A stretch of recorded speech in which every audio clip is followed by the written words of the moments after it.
Hi friends, ഇനി ഞാൻ നിങ്ങളായിട്ട് ഷെയർ ചെയ്യുന്നത് നമുക്ക് ബ്രേക്ക്ഫാസ്റ്റ് ആയിട്ടോ ഇല്ലെങ്കിൽ മക്കൾക്ക് ലഞ്ച് ബോക്സിലൊക്കെ കൊടുത്തു വിടാൻ പറ്റുന്ന നല്ലൊരു പലഹാരത്തിൻ്റെ റെസിപ്പിയാണ്. അപ്പോൾ ഇതെങ്ങനെ ഉണ്ടാക്കുന്നത് നോക്കിയാലോ.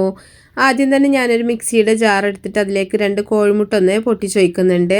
2 കോഴിമുട്ടയാണ് എടുത്തിട്ടുള്ളത്. ഇനി ഇതിലേക്ക് ആവശ്യത്തിനുള്ള ഉപ്പ് ചേർക്കുക. അതുപോലെ 2 ഗ്ലാസ് മൈദയാണ് ചേർത്ത് കൊടുക്കുന്നത്. മൈദക്ക് പകരം നിങ്ങൾക്ക് വേണമെങ്കിൽ ആട്ടപ്പൊടി ചേർക്കാം കേട്ടോ. ഞാനിവിടെ മൈദയിലാണ് ചെയ്യുന്നത്. ഇനി 1 ഗ്ലാസ് വെള്ളം 1 ഗ്ലാസ് പാലും കൂടെ മിക്സ് ചെയ്തിട്ട് അതും കൂടെ ഒഴിച്ചു കൊടുക്കുന്നുണ്ട്. അപ്പോൾ 2 ഗ്ലാസ് ഇല്ലെങ്കിൽ 2 ഗ്ലാസ് പാലെടുക്കുക. ഇല്ലയെന്നുണ്ടെങ്കിൽ പാലും വെള്ളം കൂടെ മിക്സ് ചെയ്തിട്ട് ഇതുപോലെ ഒഴിച്ചാൽ മതി. എന്നിട്ട് നല്ല പോലെ ഒന്ന് അടിച്ചെടുക്കുക. ഇനി ഒരു പാൻ അടുപ്പത്ത് വെച്ച് ചൂടാക്കിയതിന് ശേഷം നമുക്കിത് ഓരോ ചെറിയതാക്കിയിട്ട് ചെറിയ അപ്പങ്ങളായിട്ട് ചുട്ടെടുക്കുക. അപ്പോൾ നമ്മൾ സാധാരണ പാൻ കേക്കൊക്കെ ഉണ്ടാക്കുന്ന പോലെ തന്നെ അതിൽ നമ്മൾ മധുരമോ ബേക്കിംഗ് പൗഡറോ അതുപോലെ ഓയിലോ ഒന്നും ഒഴിച്ചിട്ടില്ല കേട്ടോ. അപ്പോൾ അങ്ങനെ ചേർക്കണമെങ്കിൽ നിങ്ങൾക്ക് ചേർക്കാം. ഇത് വളരെ ഈസി ആയിട്ട് നമുക്ക് ഉണ്ടാക്കാൻ പറ്റും. അപ്പോൾ ഇങ്ങനെ ഓരോ അപ്പങ്ങളായിട്ട് ഞാൻ ചുട്ടെടുക്കുന്നുണ്ട്. അപ്പോൾ എല്ലാം ഒന്ന് ചുട്ടെടുത്തതിന് ശേഷം നമുക്കിതിൻ്റെ ഉള്ളിലേക്ക് വെച്ച് കൊടുക്കാനുള്ള ഒരു ഫില്ലിങ് റെഡിയാക്കി എടുക്കാം. അതിന് വേണ്ടിയിട്ട് ഞാനൊരു 5 ഉരുളക്കിഴങ്ങൊന്ന് പുഴുങ്ങിയെടുത്തിട്ടുണ്ട്. അപ്പോൾ കുറച്ച് വലിയ ഉരുളക്കിഴങ്ങാണ് ഞാൻ പുഴുങ്ങിയെടുത്തിട്ടുള്ളത്. അപ്പോൾ എന്നിട്ട് അത് നന്നായിട്ടൊന്ന് ഉടച്ചെടുക്കുക. തൊലിയോട് കൂടി വേവിച്ചെടുത്തിട്ടുള്ളതാണ്. അപ്പോൾ വെന്തതിന് ശേഷം നമ്മൾ തൊലിയൊക്കെ കളഞ്ഞിട്ട് ഇതുപോലെ ഒന്ന് ഉടച്ചെടുത്തിട്ടുണ്ട്. ഇനി ഇതിലേക്ക് ഒരു വലിയ സവാള, കുറച്ച് മുളക് പൊടി, ഉപ്പ്, ഗരം മസാല അതുപോലെ മല്ലിയിലും കൂടെ ചേർത്തിട്ടൊന്ന് വഴറ്റിയെടുത്തിട്ടുള്ളതാണ്.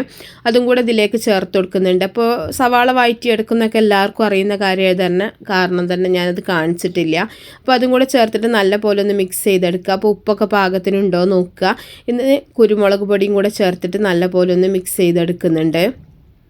അപ്പോൾ വളരെ ഈസി ആയിട്ട് ഉണ്ടാക്കാൻ പറ്റുന്ന നല്ലൊരു ഉരുളക്കിഴങ്ങ് വെച്ചിട്ടുള്ളൊരു മസാലയാണ് കേട്ടോ അത്. അപ്പോൾ എരിവൊക്കെ നിങ്ങളുടെ ഇഷ്ടത്തിനനുസരിച്ചിട്ട് നിങ്ങൾക്ക് ചേർത്ത് കൊടുക്കുക. ഇനി ഞാൻ അതിന് ചീസും കൂടെ ചേർക്കുന്നുണ്ട്. അപ്പോൾ ഞാനിവിടെ ഷീറ്റായിട്ടുള്ള ചീസാണ് എടുത്തിട്ടുള്ളത്. നിങ്ങൾക്ക് വേണമെങ്കിൽ മൊസറല്ല ഗ്രേറ്റ് ചെയ്തിട്ടുള്ള ചീസാണെങ്കിൽ ഏത് ചീസും നിങ്ങൾക്ക് ചേർത്ത് കൊടുക്കാം. അപ്പോൾ ചീസ് വെച്ചതിന് ശേഷം നമ്മൾ നേരത്തെ റെഡിയാക്കി വെച്ചിട്ടുള്ള ആ ഒരു ഉരുളക്കിഴങ്ങിൻ്റെ ആ ഒരു മസാല അതിൻ്റെ ഉള്ളിൽ വെച്ചിട്ട് ഇതുപോലെ ഒന്ന് മടക്കിയെടുക്കുന്നുണ്ട്.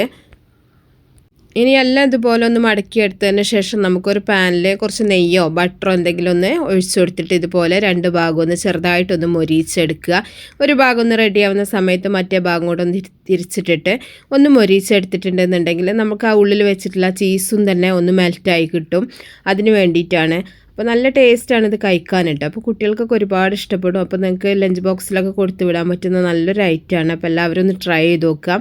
ഇഷ്ടപ്പെട്ടാൽ തീർച്ചയായിട്ടും ലൈക്ക് ചെയ്യുക, ഷെയർ ചെയ്യുക, മാക്സിമം സപ്പോർട്ട് ചെയ്യാം.